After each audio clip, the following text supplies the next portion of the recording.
Imagine raising $20 billion in just 4 years.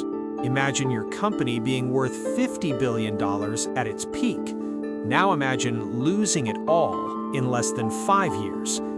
In 1997, a startup promised to connect the entire world with fiber optic cables.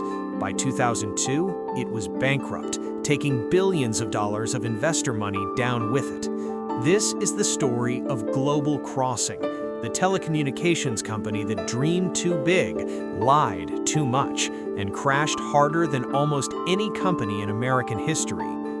This isn't just a story about one failed company. It's about an entire industry gone mad, an era of Wall Street excess and accounting tricks so clever they fooled everyone until they didn't. By the end of this video, you'll understand how a Bermuda-registered company built one of the most advanced networks on Earth, why it never made a single dollar of profit, and how capacity swaps became the corporate equivalent of two kids trading Pokemon cards and calling it a business. Let's dive in. The year is 1997. The internet is exploding. Everyone's getting online, but there's a problem. The cables connecting countries are old, slow, inexpensive.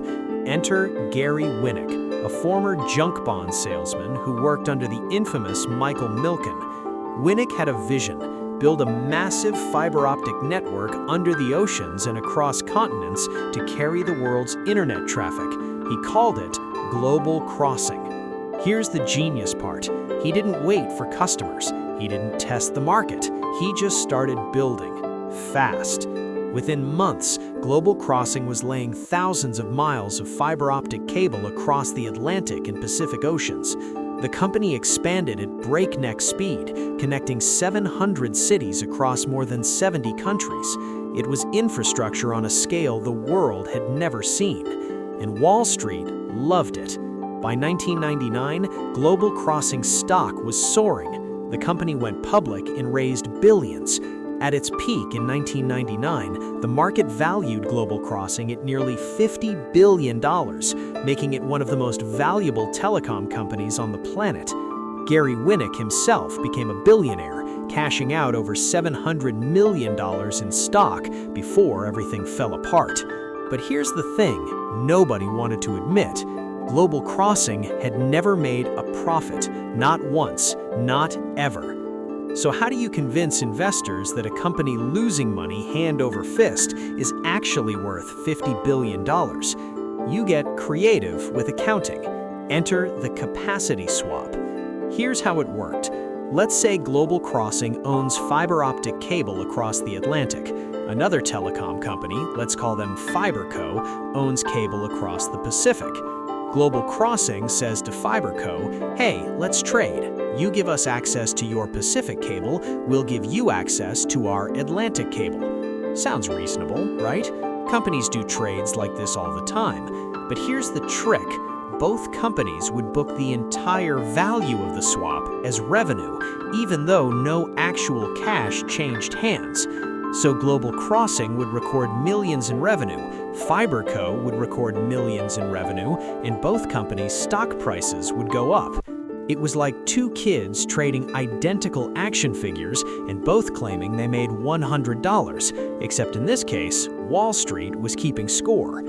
These swaps inflated Global Crossing's revenue numbers, making the company look far healthier than it actually was. Analysts praised the growth, investors poured in more money, the stock kept climbing. Meanwhile, the company was hemorrhaging cash. Building undersea fiber optic networks is expensive, and all that capacity Global Crossing was building, there weren't enough customers to fill it. By 2000, Global Crossing had built enough network capacity to handle massive amounts of internet traffic. The problem, the demand wasn't there yet. The company had built highways for a traffic jam that hadn't happened. Global Crossing was now sitting on roughly $12.4 billion in debt, and the telecom market was starting to crack. In March 2000, the dot-com bubble burst, tech stocks crashed, and telecom companies, which had spent the late 1990s borrowing billions to build networks for a future that never came, were suddenly in trouble. Global Crossing stock, which had traded above $60 per share in 1999, began to plummet. By mid-2001, it was under $10. By late 2001, it was in the single digits. Investors started asking uncomfortable questions. Wait, has this company ever made a money? The answer was no. Regulators began investigating those capacity swaps. The SEC started sniffing around. Accounting firms that had signed off on Global Crossing's books were now backpedaling. Inside Global Crossing, panic set in. The company tried to cut costs, lay off employees, sell assets, anything to stay afloat. But the debt was too massive. The revenue was fake. The business model didn't work. On January 28, 2002, Global Crossing filed for Chapter 11 bankruptcy. At the time, it was one of the largest bankruptcies in U.S. history, fourth largest, in fact, bigger than Enron in terms of assets. Thousands of employees lost their jobs, investors lost billions, pension funds that had bet on Global Crossing's future saw their holdings evaporate. Gary Winnick himself walked away with hundreds of millions of dollars from stock sales before the collapse. He was never charged with a crime. Global Crossing didn't disappear entirely. In 2004, it emerged from bankruptcy, restructured under new ownership, but the company was a shadow of its former self. For the next several years, it limped along, trying to make use of the massive fiber network it had built. In 2011, Level 3 Communications acquired Global Crossing for about $3 billion, a fraction of its peak $50 billion valuation. So what are the lessons here?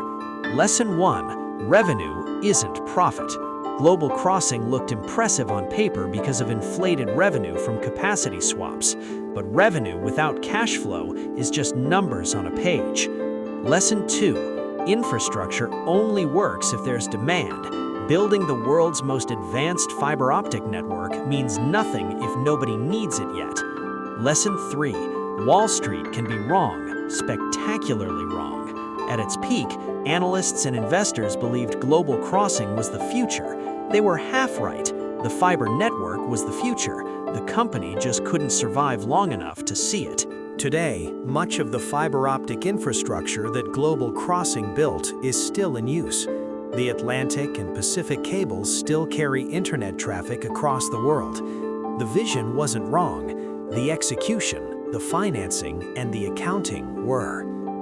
Global Crossing is a reminder that even the biggest, boldest ideas can collapse under the weight of debt, hype, and deception. It's a cautionary tale from the telecom bubble, an era when everyone believed the internet would change everything, and they were right, but not fast enough to save the companies that bet everything on it.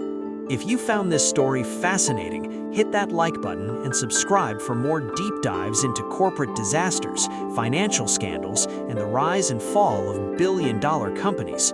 Thanks for watching. See you in the next one.